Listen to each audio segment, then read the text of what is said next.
भाऊ, और भाऊ से बात करेंगे हम आजकल के कतिपय विषयों पर। और सबसे पहले भाऊ से ये पूछना है मुझको कि भाऊ, ये कल जो एक जिसको अंग्रेजी में बोलते हैं स्टॉर्म इन टी कप, तो ये क्या हुआ? पवार साहब चले गए एक नाथ शिंदे के पास में, और संजय राउत नाराज हो गए। और संजय राउत तो आजकल बहुत पावरफुल है, वो तो उद्धव ठाकरे को भी चुप करा देते हैं। तो ये क्या एनसीपी जो है वो भी विलय होने जा रही है? ये सुनेत्रा पवार वाली एनसीपी के साथ, अजीत पवार एनसीपी के साथ में विलय होने जा रही है, या एक नाथ शिंदे के साथ, या फिर वो सिर्फ मॉनसून सेशन में सपोर्ट करेंगे? देखो, एक बात है, मैं मानता हूं कि जो कुछ मानसून सेशन में 3 बिल वगैरह कुछ आने वाले हैं, उसके लिए 2/3 मेजोरिटी वगैरह ये अभी चिंता नहीं है, वो सब सेट हो गया। और बाकी बात छोड़ो, मैं तो मानता हूं कि अखिलेश भी ओपनली सपोर्ट करेगा। एक बात नहीं है, करेगा तो एब्सटेन तो करेगा ही। देख, वो तो उसके पिताजी ने भी किया था, आपको याद होगा, एफडीआई जब था, फॉरेन डायरेक्ट इन्वेस्टमेंट, उसमें जोर शोर से लोकसभा में उसके खिलाफ बोले थे मुलायम सिंह, और लास्ट में उन्होंने सभा त्याग कर दिया था। फिर लोकसभा राज्यसभा में वही हो गया था। लोकसभा में मायावती और मुलायम दोनों ने अपोजिशन में भाषण किया था, लेकिन मायावती ने लोकसभा में सपोर्ट किया, मुलायम ने सभा त्याग कर दिया। फिर राज्यसभा में दोनों ने खिलाफ बोला, लेकिन मुलायम ने भी राज्यसभा में एफडीआई का सपोर्ट किया था। तो ये झुकने वाले हैं, झुकाने वाला चाहिए, बस, दूसरा कुछ नहीं है। और 200 क्या बोलते हैं उसको, 2/3 बहुमत वगैरह का कोई जरूरत नहीं है, वो उन्होंने सेट किया है। अगर वो लाने वाले हैं तो वो पास करने की तैयारी से ही लाने वाले हैं। तो इसके लिए ये भी तोड़ने की, देखो एक बात आप समझ लो, तोड़ने की जरूरत होती है तब तोड़ा जाता है, हाँ। लेकिन आप कहीं नौटंकी देखने जाते हो, हमारे यहाँ तमाशा होता है, तो तमाशा में जाने वाला जो होता है, वो तमाशे वाली कितनी भी पसंद है तो उसको घर में नहीं लाता, ये भी समझ। वो अलग रिश्ता रहता है, ये अलग रिश्ता रहता है।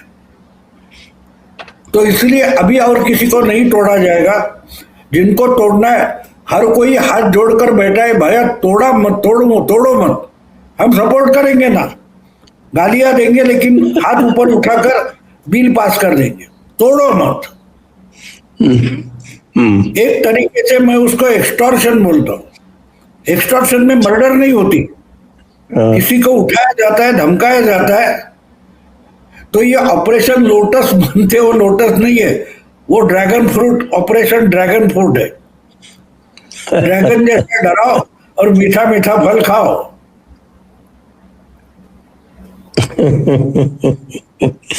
नहीं तो लेकिन संजय राउत क्यों नाराज है फिर? नहीं, संजय राउत कब खुश था वो जरा बताओ मुझे। संजय राउत को तो शरद पवार का ही आदमी बताया जाता है, शरद पवार मैन इन शिवसेना। अरे शरद पवार खुद के आदमी नहीं है तो शरद पवार के आदमी कहां से आ गए? शरद पवार खुद के आदमी नहीं है। शरद पवार तो चाणक्य है ना साहब। मैंने उसमें मराठी में वीडियो डाला है, तो एक बात समझो कि मंगलवार को इतना पूरा तमाशा हो गया था महाराष्ट्र में, मराठी पूरा मीडिया, ये क्या मुख्यमंत्री की भाषा होती है, देख लूंगा, ये करूंगा, वो करूंगा, वगैरह वगैरह, वो मिसिंग लिंक टूट गई है पुणे के, मुंबई डूब गई है, ये हुआ है, वो हुआ है, सब चिल्ला रहे थे, राज ठाकरे से लेकर अंजनी दमानिया तक। और बुधवार को अचानक गड़बड़ हो गई सब। शरद पवार शाल लेने के लिए एकनाथ के पास पहुंच गए। अब एकनाथ उसमें विधानसभा में एकनाथ शिंदे के केबिन में एकनाथ शिंदे खुद नहीं थे, तो शरद पवार को वहां जाने की क्या जरूरत थी? कैबिनेट मीटिंग चल रही थी, कैबिनेट से उठकर एकनाथ शिंदे दौड़ते दौड़ते आ गए कि शरद पवार उनके ऑफिस में आ रहे। यानी पहले शरद पवार पहुंच गए, बाद में एकनाथ शिंदे आ गए, उन्होंने शाल पहनाई, बुके दे दिया, पुष्पगुच्छ। हाँ, अब के बाद ये चर्चा इतनी शुरू हो गई कि लोग भूल गए कि वो मिसिंग लिस्ट गिर गई है, क्या हो गया उसका। ये मुंबई डूब गई, मुंबई हाई की नहीं, किसी को पता नहीं। सब के सब शरद पवार एकनाथ, शरद पवार एकनाथ। 5 मिनट के लिए कैमरा के लिए एकनाथ शिंदे उधर आ गए, शरद पवार आ गए, शाल डाली, निकल गए, काम खत्म। यही तो चालाकी होती है। ये जो देवेंद्र फडणवीस की उधारी थी शरद पवार पर, उसका परतावा दे दिया उन्होंने, उसका भुगतान कर दिया ना।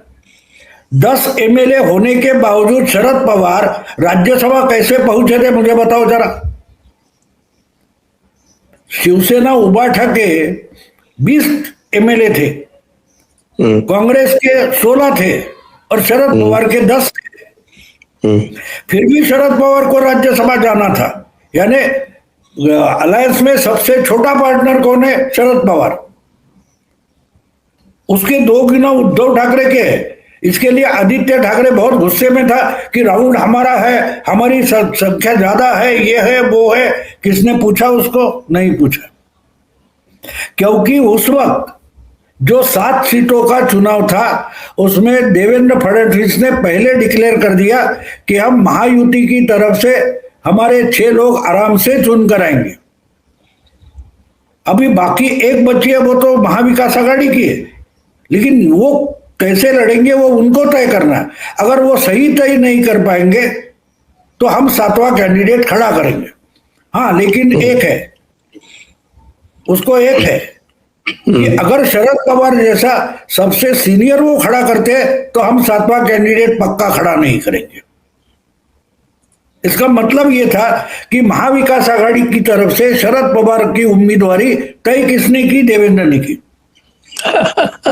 ये शरद पवार को उधारी थी ना, शरद पवार को राज्यसभा में भेजने की उधारी थी, तो वो उसका भुगतान हो गया कल शाल डालकर कि भाई अब सब मेरे पीछे पड़े तो मुझे जरा रिलीफ चाहिए। तो एक काम करो, जाते जाते जरा एकनाथ के केबिन में जाओ, एकनाथ को मैं भेजता हूं, वो शाल देगा और चर्चा पूरी की पूरी उस तरफ मुड़ जाएगी। समझे हम? इसी को राजनीति बोलते। तो ये जो एक चीज और भी हमने देखी थी कि उद्धव ठाकरे एक प्रेस कॉन्फ्रेंस कर रहे थे, साथ में संजय राउत बैठे थे, और उद्धव ठाकरे प्रेस कॉन्फ्रेंस करते रह गए और संजय राउत खड़े हो गए और बोले कि बस हो गया, चलो। तो अब उबाठा जो है आपकी, ये शिवसेना उबाठा, इसका अध्यक्ष कौन है? संजय राउत हैं या कि उद्धव ठाकरे? नहीं, उसमें तो उद्धव है। बाठा यानी मराठी में जिसको आम की गुठली बोलते हैं ना, उसको मराठी में बाठा बोलते हैं। अच्छा, तो बाठा संजय राउत है और ऊ में उद्धव है, ऐसा है। तो उसमें कोई पार्टी है क्या है उनको पता नहीं होता, अपने लोग कहाँ जा रहे हैं, क्या जा रहे हैं। आप 4 दिन पहले मीटिंग लेते हो और मीटिंग में बैठे हुए लोग उठकर 6 निकल जाते हैं, आपको पता तक नहीं। वो उनके चुनाव क्षेत्र में जाकर ये मीटिंगें लेते हैं, मीटिंग लेकर क्या करते, ये करूंगा वो करूंगा बातें बताते। 6 के 6 कॉन्स्टिट्यूएंसी में इन्होंने मीटिंग के, उनके साथ सचिन अहिर था और वो दौरा करके लौटे, दूसरे दिन सचिन अहिर ही उधर चला गया। अब बोलो, तो ये समझना जरूरी है ना, इनके पास कुछ है नहीं। अभी महाराष्ट्र में महाविकास आघाड़ी जो है ना, वो सिर्फ मराठी मीडिया में है। महाविकास आघाड़ी में कोई पार्टी नहीं है, सिर्फ मराठी जर्नलिस्ट है, वो भी चला रहे हैं। ये प्रॉब्लम है। देखो, एक कोई अलायंस बनती है या फ्रंट बनती है, उसमें पॉलिटिकल पार्टियां चाहिए। हमारे यहाँ पॉलिटिकल जर्नलिस्ट के एक अलायंस है, उसको महाविकास आघाड़ी बोलते। तो इनका रोना धोना शुरू है। वो एक दिन का राम रक्षा आंदोलन उद्धव ठाकरे ने किया और निकल गए वो। अब आगे क्या भाई?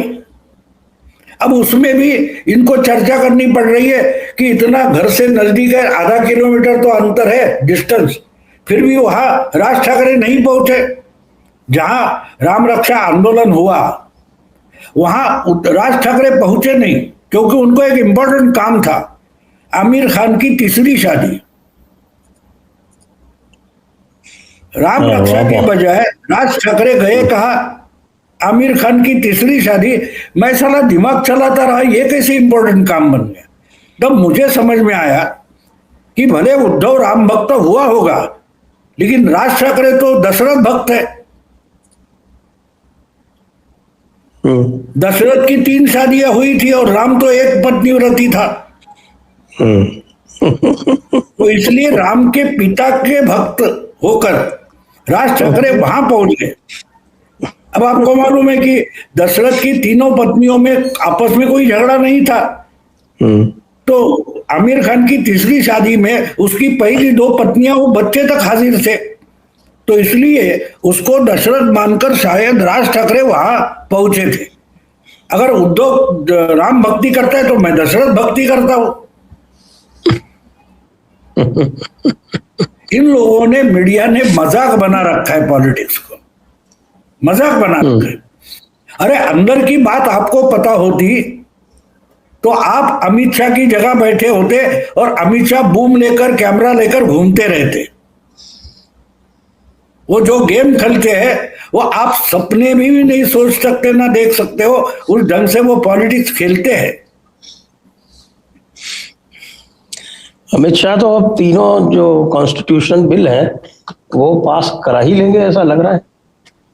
बिल्कुल करा लेंगे। देखो अमित शाह और नरेंद्र मोदी का जो प्लानिंग होता है ना, तो एक समय एक कदम उठाना है, दोनों कदम उठाओ। एक मैंने कई किस्सा, बढ़िया किस्सा, चुटकुला सुना था। एक बोलने वाला तोता होता है। हाँ। तो बोलने वाला तोता होता है, तो उसको बोल रहे क्या बोलता है, तो बोला इसका दाया पैर पकड़ो, तो ये बोलता है गुड मॉर्निंग। बाया पैर पकड़ो, तो ये बोलता है गुड इवनिंग। बोले उसके पंख को हाथ लगाओ, तो बोलेगा हाउ आर यू। तो ऐसे बोलते रहे। तो एक एक सवाल पूछता, खरीदने वाला जो होता है बोलता है दोनों पैर खींच लिए तो वो तोता बोलता है गधे में गिर जाऊंगा ना। तो दोनों पैर खींचोगे तो मैं गिर जाऊंगा साले, ऐसा वो ग्राहक को बोलता है तोता। तो ये सब मीडिया वाले हैं, उनको वो तोता अमित शाह, इनको पता नहीं चलता कि क्या होने वाला है क्या नहीं। अब देखो ये जो एक एक करके 3 लोगों को रिजाइन किया था राज्यसभा का। हाँ, तो पहले पार्टी से तो बाहर निकाल लिया, अब तो तृणमूल के 3 लिए नहीं है ना। वो पहले थे तृणमूल में, आज तो तृणमूल में नहीं है, उनको लाया है। और उनको सीधी बात है कि राज्यसभा का जो चुनाव होता है वो उपचुनाव हमेशा अलग अलग माना जाता है।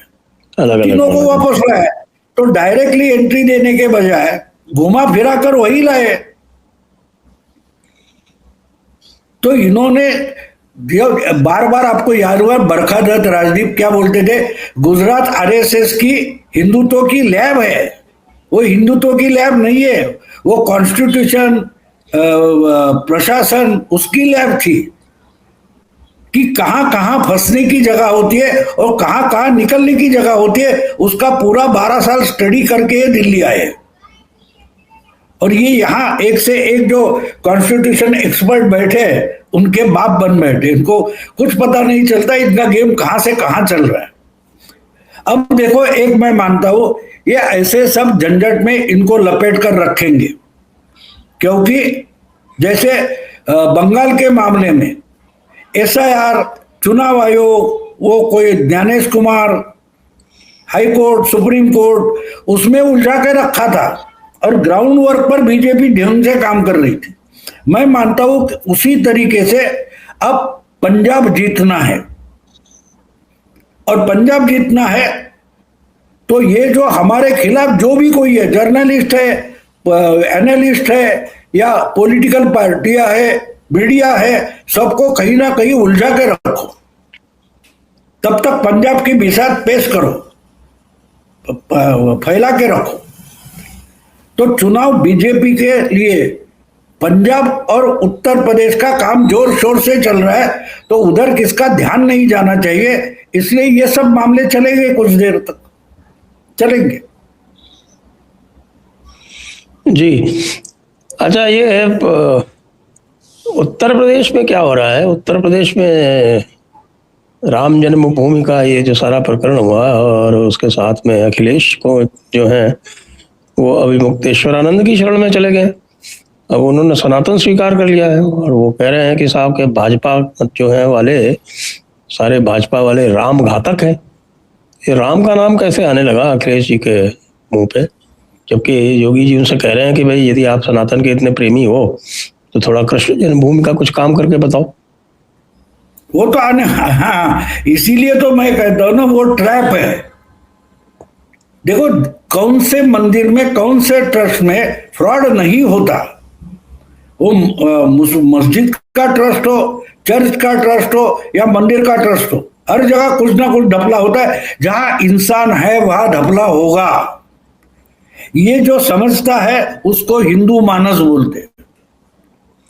अब तिरुपति में लोग जाकर बाल दान करते, वो काटे हुए बाल का नीलाम होता है। बहुत सारे मंदिर है जिस मंदिर में नारियल चढ़ाए जाते हैं और नारियल की नीलाम होती है। तो ये बातें होती रहती है। हमारे लालबाग में सबसे बड़ा गणपति होता है, लालबाग का राजा जिसको बोलते हैं, वहां भी बहुत सारी गड़बड़ियां होती रहती है। उसमें कोई बात बड़ी नहीं है, छोटी मोटी बातें होगी, क्योंकि हम इंसान हैं और इंसान में लालच नाम की चीज होती है। तो इसके लिए ये लोग इतना अचानक से ये सब हिंदू बोल हो गए, राम भक्त हो गए। अरे गधो, 1-1.5 महीने के बाद ज्ञान व्यापी का वर्डिक्ट आने वाला है, उसके बाद क्या करोगे? सपोर्ट करोगे उसको? फिर बोलोगे बीजेपी वाले को, अरे तू तो वो चंदा चोरी के बारे में बोल रहा था, तब तो तू बड़ा हिंदू भक्त हो गया था, राम भक्त हो गया था, अब कैसे मुस्लिम भक्त हो गया? अब अचानक तुम्हारे दिल में मदीना और मन में काबा कहां से आ गया? इसका जवाब दे सकते हैं अखिलेश? तो इसलिए वो ट्रैप है। अभी चंदा चोरी का मामला 1-2 महीने चलेगा, 2-4 लोग अंदर पड़े हैं, 8 लोग और लोगों की सजा होगी, सुनवाई शुरू होगी, मामला ठंडा। और उसके बाद जब एक्चुअली यूपी का चुनाव है, उसमें बीजेपी ये ज्ञानवापी और ये मामले उठाकर लेकर आएगी मथुरा के, तब राम भक्ति का क्या होगा अखिलेश के? उसको मथुरा के साथ खड़ा होना पड़ेगा। तो इसलिए मैं उसको ट्रैप बोल रहा हूं। ये समझ नहीं पा रहे हैं कि ढंग से गेम खेला जाता है। और दूसरी बात, दान चोरी का मामला हिंदुओं के लिए इतना बड़ा नहीं होता। हिंदू जनमानस में जब हम दान करते हैं तो दान हो गया, उसके बाद वो वापस नहीं लिया जाता। अभी 2 साल पहले की बात है, हमारा एक साथी यंग था, अश्विन अघोर, वो भी यूट्यूबर था, मेरे साथ था। अचानक उसके लीवर का प्रॉब्लम हो गया और उसको एडमिट करना पड़ा। तो हमारे प्रभाकर सूर्यवंशी और सुशील कुलकर्णी ने उसमें आह्वान किया था कि भाई तो इसकी फैमिली प्रॉब्लम में मदद करो। 24 घंटों में 28 लाख ऑनलाइन पैसा आया, 28 लाख रुपए, और ये 3 दिन में चल बसा। तो अब इतने पैसे का करेंगे क्या? जब 13-14वें दिन हम उसके फैमिली को मिलने गए थे तो उसकी पत्नी बोली राधिका मुझे कि भाऊ ये पैसे का करेंगे क्या, इसका तो इस्तेमाल नहीं हुआ है। तो मैंने प्रभाकर को और सुशील को बोला कि भाई तुम फेसबुक पर डाल दो कि भाई इतने पैसे आए, उसके लिए थैंक यू, लेकिन वो पैसा हमारे काम का नहीं, क्योंकि अब तो अश्विन चल बसा है। तो 5 मिनट में 100 से ज्यादा मैसेज आए कि हमने दान किया है, और जो दान दिया है वो वापस नहीं लिया जाता। उसके फैमिली के लिए रखो, उसके बच्चे वगैरह हो गए, उनके परवरिश के लिए लिखो, लेकिन दान हम वापस नहीं लेंगे।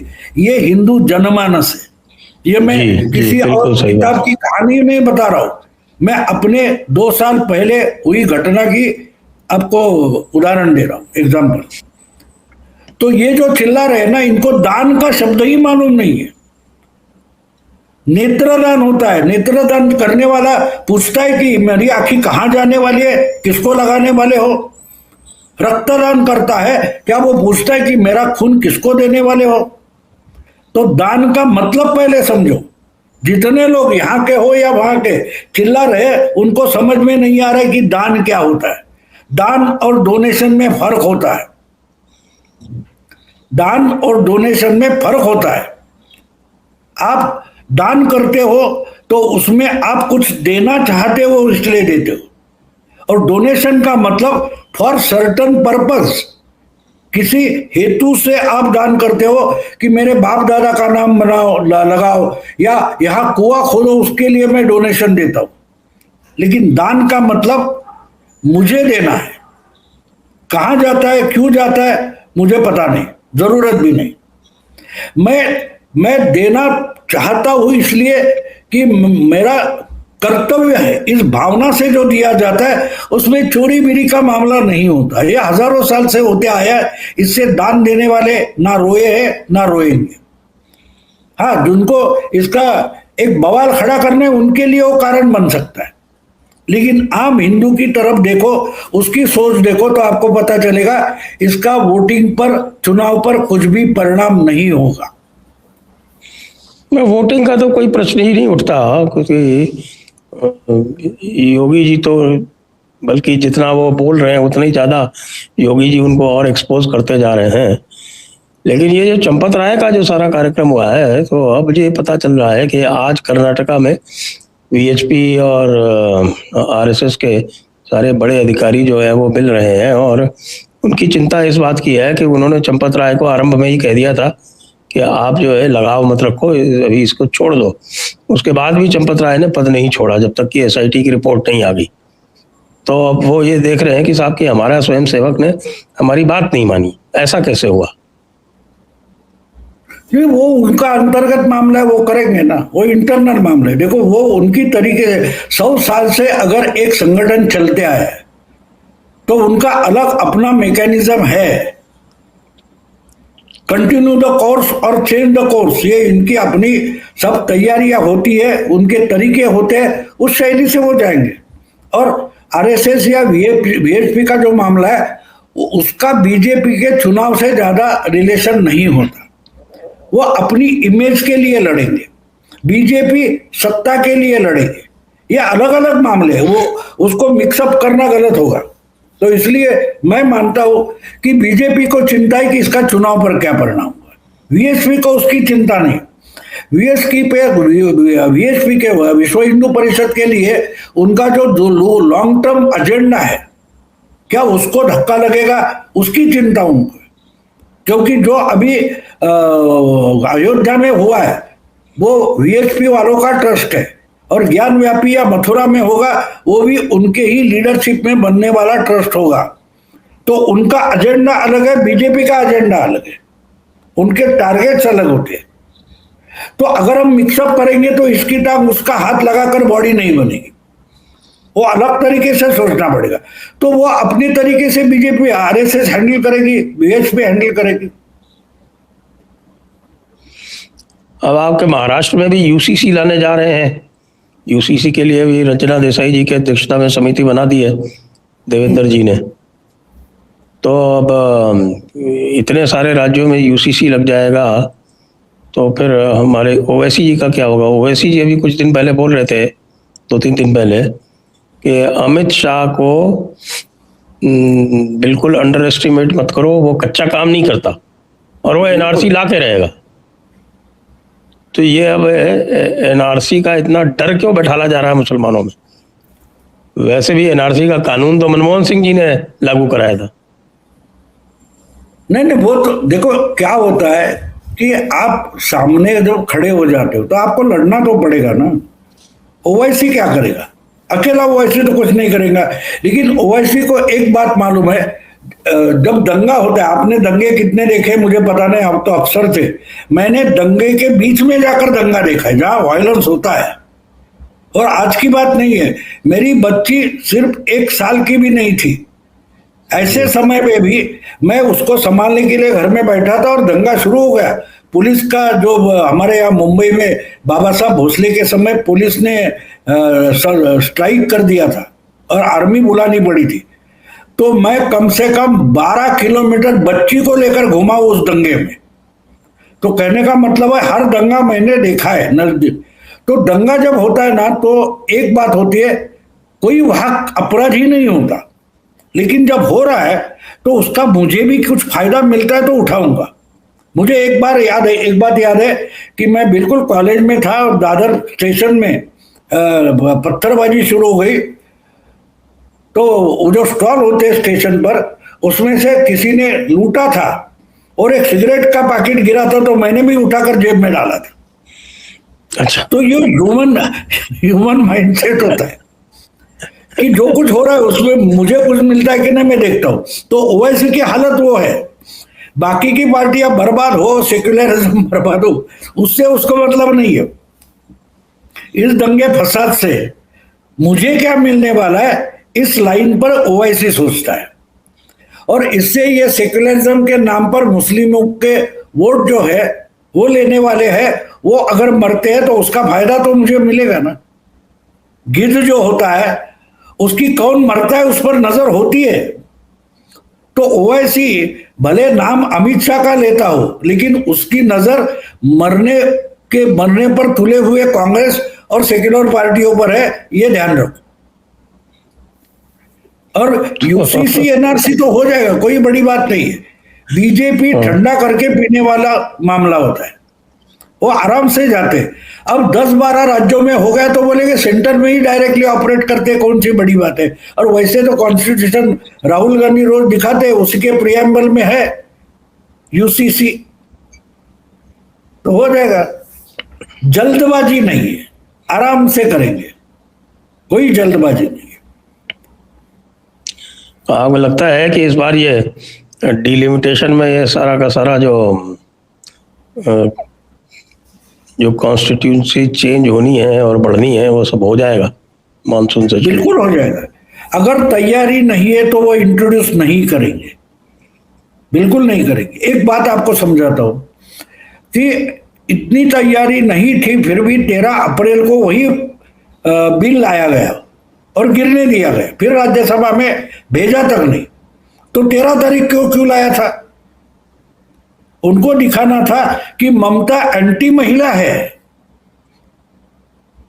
देखो एक बात समझो कि केरला आसाम का चुनाव हो गया था, पांडिचेरी का, बचा था तमिलनाडु और बंगाल, जो 23 और 29 अप्रैल को था। ये बीच में 2 दिन के लिए पार्लियामेंट बुलाए और 13 अप्रैल को वो बिल लाया गया। तो वो गिराने के लिए ही लाया था। वो पास होने की उम्मीद ना उनको थी ना मुझे थी। हाँ, लेकिन वो पॉलिटिकली मोटिवेटेड था। अब पॉलिटिकली नहीं लेंगे, अब पूरा हिसाब करेंगे, और मुझे लगता है कोई हिसाब हो गया, इसलिए अचानक से तोड़ना गिराना बंद हो गया। हाथ जोड़कर बैठे भाई, हमारी पार्टी मत तोड़ो। तुमको चाहिए बिल पास करके देते हैं ना, जिसको ममता की राज में कटमनी बोलते थे। ये कटमनी से बिल पास हो जाएगा। मतलब अखिलेश जी जो है वो शरणागत हो गए? नहीं, वो अभी दोनों फ्रॉड ही है ना। वो अभिमुक्तेश्वर कौन है, उसका भी कोर्ट में चल रहा है कुछ, और ये उसके पैरों में बैठे, वो इसके पैरों में बैठे, उससे योगी बाबा को कोई फर्क नहीं पड़ने वाला। वो अपने तरीके से चल रहा है, उसका ध्यान अगले चुनाव पर है। और एक बात मैंने सुनी, मुझे अभी याद नहीं आ रहा है, लेकिन किसी एक समाजवादी पार्टी के एमपी ने अखिलेश को समझा दिया, देखो ये बिल गिर गया था और ममता गिर गई। अगर महिला तो इसको विरोध करोगे तो आज ही चुनाव लड़ना कहीं रोक ही दो, लड़ने की भी जरूरत नहीं है। तो इसलिए अखिलेश की भाषा पिछले 2-3 दिनों में अचानक से बदली है। हम कब महिला विरोधी थे? एक महिला संगठनों का उन्होंने सम्मेलन किया, या डिंपल यादव के नेतृत्व में कुछ किया है ना अभी उसमें जो उसकी भाषा अखिलेश की, वो देखो आपको पता चलेगा। और उसमें कोई बड़ी बात नहीं। मैंने आपको बोला ना कि एफडीआई के बारे में मुलायम ने भाषण तो विरोधी किया था, लेकिन सपोर्ट में तो खड़े रह गए थे मतदान के टाइम। तो अखिलेश भी करेगा, बाप का ही तो बेटा है।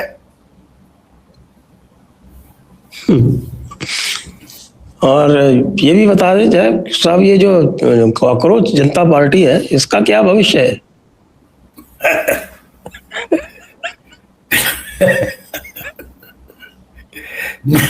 मैंने एक मराठी में वीडियो बनाया, आज रात को या कल डालूंगा। ये अन्ना हजारे वांगचुक से भी होशियार थे, चालाक थे। हाँ, वो बेचारा उधर बैठकर माइक पर बोल रहा है, अरे यार सपोर्ट के लिए एक दिन तो हड़ताल भूखे रहो। वो वांगचुक बोल रहा है। इतनी तो बुरी हालत अन्ना हजारे की नहीं थी ना। और ये इसके ही सामने बैठकर वो बोल रहा है कि कितना ठूस ठूस कर खा रहे हो। यानी उसके पेट में इतनी भूख की आग है कि उसको भी समोसा खाना है, उसको भी बिरयानी वगैरह खानी है। तो उससे ही पता चलता है 4 दिन चलेगा, 4 दिन चलेगा। देखो एक बात आपको बता दो, हमारे मराठी में एक बढ़िया कहानी थी, मैंने बचपन में स्कूल में पढ़ी थी। अच्छा कहानी थी कि शराब बंदी हो जाती है ना, नशा बंदी देश में, तो उस समय डेमोक्रेसी नई नई थी। उस वक्त ये सरकास्टिक लिखने वाले थे, उन्होंने लिखा था कि एक गांव में ग्राम पंचायत में प्रस्ताव पारित किया कि कोई भी गांव में शराब नहीं पिएगा, और कोई शराब पीकर आया तो उसकी गधे पर से उसकी ये निकाली जाएगी, बारात। तो अब सब पीने वाले भी है, गांव की चौराहे पर बैठकर देख रहे, चर्चा कर रहे, हर एक की ये भी सूखा, गला सूखा है। अचानक से अंधेरा होते होते एक इंसान गांव की सीमा से अंदर आता हुआ दिखाई दे रहा है, और लोग खुश हो जाते, साला एक तो मिल गया पीने वाला, चलो इसकी अभी बारात निकालेंगे। तो तैयारियां होने लगी, और हर यानी उसको जूतों की माला पहनाई, गधा ढूंढ कर लाया, ये सब कुछ हो गया। और पूरे रात उसकी बारात निकाली गई। और हर कोई बोले अरे हमारे मोहल्ले में नहीं आया, नहीं इधर भी आना चाहिए। तो पूरा गांव रात भर जागता रहा, ढोल नगाड़े बजते रहे। अब पूरे रात सुबह 4-5 बजे वो मामला खत्म हो गया। घर में जाकर सब सो गए, देर को दोपहर को उठ गए, खाना खाकर फिर से सो गए। फिर शाम हो गई तो उठकर चौराहे पर आकर खड़े हो गए, क्या रात को कितना मजा आया वगैरह वगैरह चर्चा कर रहे हैं। और इतने में अंधेरा होते होते वही इंसान फिर गांव में आ गया। उसको देखकर बोले तू फिर से पीकर आ गया? हाँ हाँ बोला पीकर आया हो। तुम क्या कर रहे हो? चलो चलो चलो बारात निकाल लिए। गधा किधर है? वो पीने और हर एक वहां से चौराहा छोड़कर भाग रहा है अपने घर में। तो कॉकरोच की हालत क्या होगी? अब कॉकरोच की बात पूछ रहे हो ना मुझे, वो गधे पर बैठ के जो बारात होती है ना, वो होने वाला है। शाहीन बाग का क्या हो गया? किसान आंदोलन का क्या हो गया? तो किसान आंदोलन में तो सरकार पीछे हटी। नहीं सरकार पीछे हटी नहीं है। सरकार ने कानून उसका इम्प्लीमेंटेशन रोका है, और उसका अलग कारण है, मैं पर्सनली आपको बोल दूंगा। उसका अलग कारण है, आंदोलन से नहीं। लेकिन शाहीन बाग तो बुलडोजर लगा के उठा दिया था। अब इनको शहीद नहीं करना है ना, इनको शहीद नहीं करना है। अब पुलिस तो अपने आप ही शहीद हुए जाते हैं। नहीं हाँ, पुलिस अब इंतजार कर रही है, सरकार इंतजार कर रही है कि वांगचुक या डिपके रिक्वेस्ट करे कि भाई इसको अस्पताल लेके जाओ। वो उसको उठाएंगे भी नहीं, पुलिस उसको उठाएगी भी नहीं। तो एक बात होती है, चलने दो, कोई बात नहीं।